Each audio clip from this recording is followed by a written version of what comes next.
Hi guys! Hello Libra! Welcome dito sa aking channel Libra.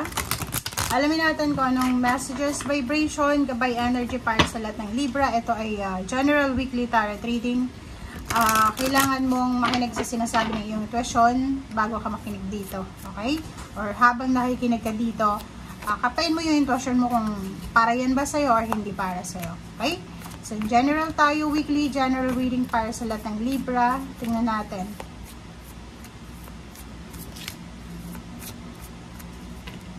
Okay, first card natin is Divine Timing. Divine Timing. Okay. Wow. It's a destiny. Weekly tarot reading to guys. Nakatadhana siya.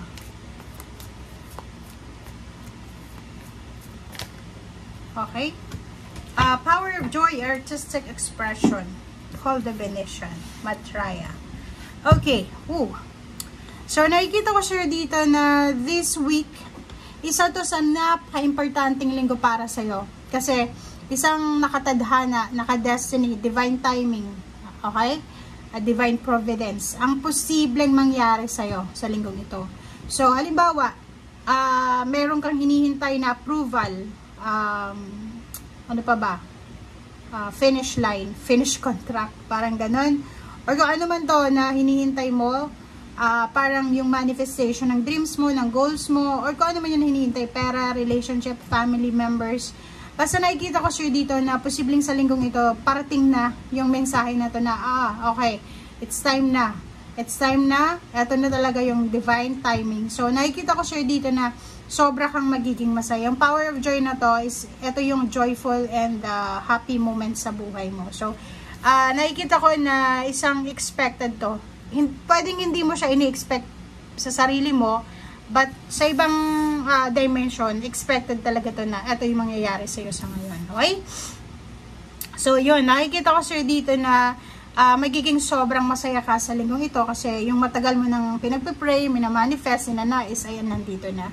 Ang artistic expression na to, nakikita ko na sobrang kang magiging creative. Okay? Sobrang magiging creative ka sa linggong ito. And at the same time, sobrang kang magiging active ngayon. Pwedeng workaholic, pwedeng maging magmumultitask ka, or sobrang yung pagiging creative mo na lahat ng nakikita mo, meron kang ideas kung paano mo ito pagagandahin, or kung paano mo ito aayusin, or kung ano pa. Okay? So, yon para sa lahat ng Libra.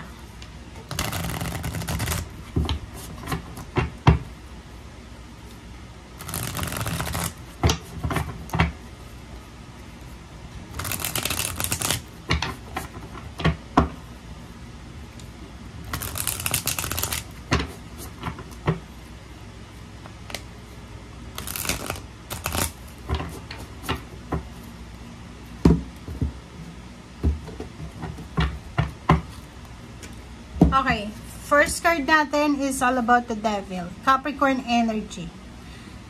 Masaya sa linggong ito, sobrang saya.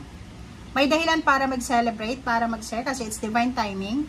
But meron kang temptation na posibleng maramdaman. Yung temptation na to is yung worries. Worries, fear, parang ganon. So, nakikita ko sure dito, may rason para magsaya, may rason para magbunyi, mag-celebrate. But ang problema dito is posibleng makaramdam ka ng takot. Takot at pag-aalala. Sa hindi mo alam kung bakit ka nag-aalala. Okay? Yung ibang Libra dito sa linggong ito ay nakafocus kayo sa pera. Okay? Pwedeng may kailangan kayong malaking halagang pera sa linggong ito. Kailangan yung makahawak, lalo na yung iba sa inyo, if your parents, or pwedeng babae ka man or lalaki, nanay, tatay, ng pamilya, nakikita ko sure dito na kailangan mong makahawak sa linggong ito ng lump sum of money. Okay? So, yung the hermit dito, nakikita ko siya yun na pwedeng nag-iisip ka. Okay? Nag-iisip ka siguro sa gabi. Iniisip mo kung paano mo makukuha itong amount of money na to. Or iniisip mo kung saan ka kukuha. Or kung sino ba yung taong pwedeng malapitan mo. But, nakikita ko siya dito, merong mga job offer, career offer, anything na offer na posibleng darating sa'yo. Okay, Four of Swords. and 9 of disc. So, nakikita ko sir dito na this week, isa sa mga wini-wish mo regarding money, like yung, for example, nag-iisip ka, or iniisip mo, ano ba yung, parang may good news na gano'n, parang linggong ito ay posibleng magdala sa'yo ng sobrang happiness kasi yung matagal mo nang pinoproblema ay may posibleng solusyon na. So, in financial, intangible things, material things, makikita mo dito na isa sa mga wini-wish mo financially ang posibleng magkatotoo na pwedeng magdala sa'yo ng peace and harmony. Na, syempre, diba, halimbawa, matagal ka nang namumroblema sa pera or sa relationship or sa pamilya mo, tapos may magbalita sa'yo na alam mo, ganito, ganyan, and pwedeng makatulong yung balitang yun sa problema mo, syempre mapapanatag ka. So, nakikita ko yung kapanatagan, the Hermit and Four of Swords, nakikita ko yung time para mag-reflect, time para mag-isip, time para makapagpahinga, and time para pray or anything. Okay?